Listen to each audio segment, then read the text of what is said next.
Well, I've been looking forward to this for a little while. It was, I don't know, a few weeks ago that I stumbled across a podcast by Chris Fisher, and if that name is familiar, it should be.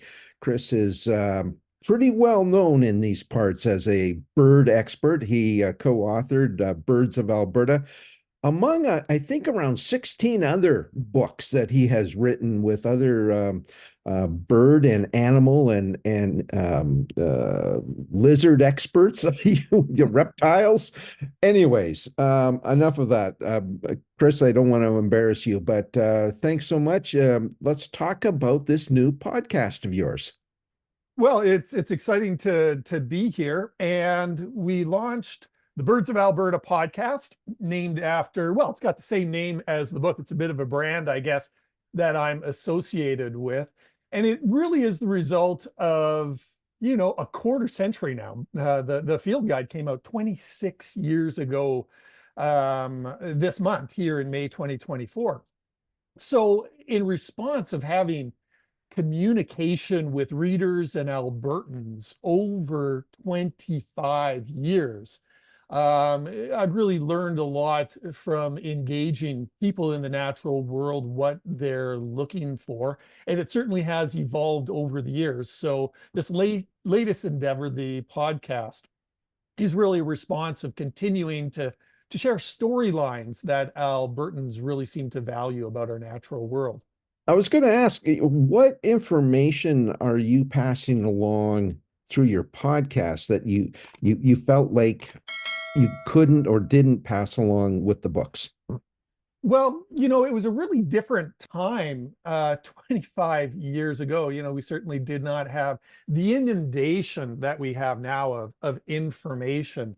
So, details and facts were more highly valued back then. And that's why, and one of the reasons why the book was sought after back then and did so well. It really is one of the best-selling books that was ever published in Alberta. It's in the top 3 or 4. Did very, very well for Lone Pine as a result of its mass appeal and no doubt Albertans' great thirst for knowledge. But nowadays, um, if you want to know, quite frankly, what that bird is that you just photographed or recorded, there's AI instruments online for you to look at. Um, Same thing for the range and the habitats, a lot of that detailed stuff that really were so much the core of the book back then, and most field guides back then. However, what we stumbled across way back then was a two-part thing. We did the detailed stuff, but also the stories. And stories nowadays are still highly valued, even though a lot of that detailed stuff is very, very accessible. So what I'm trying to do with this podcast in a way for Albertans is to still provide experiential stories that provide some sort of meaning into their lives. And that's a more of a challenge to do, but it's ultimately more rewarding and probably more of a mature way of looking at presenting birds to Albertans. In so many ways, Chris, I mean, you are so tied to the land base. Folks may not know that you're an environmental consultant, and does your time in the field when you're doing that work tie into the podcast and in relating some of those stories and what you see, and maybe an interaction with birds that hey, hadn't seen that before, or this is something that could be interest to my audience. Well, absolutely. I'm part of the process of doing this is, of course, providing a service in a sense to an audience that is eager for this sort of thing, but also, it serves my own creative interests as well, which is very important, not for just myself, but for so many people who want to challenge themselves continually as you reach a midpoint in your career and beyond. So when I do get out in the field, whether I'm doing environmental consulting or just on my own, it's nice to have the demand of a podcast planted in the back of my brain so that every interaction, not only with a bird or a species of wildlife here in Alberta, but also interacting with people, whether it's urban bird watchers who are retired that I meet out at Frank Lake, or quite frankly, rural landowners that I sit down and have a cup of coffee with in their farmhouse, and we chat about the wildlife that they've been seeing for decades, and their parents were seeing decades on the land. So those sort of experiences allow these stories to come out and develop. And one of the most important things, I think, for this storytelling era that we are now in is try to generate stories that AI cannot produce. AI can produce so many things. They can produce pictures of birds. They can produce what the bird sounds like, where it's going. But these authentic experiential things that you still have to be in the field with have great meaning to people. Whether you're a hunter or fisherman or a bird watcher or a hiker or a kayaker, Albertans go into the wild to have visceral experiences that inform their character.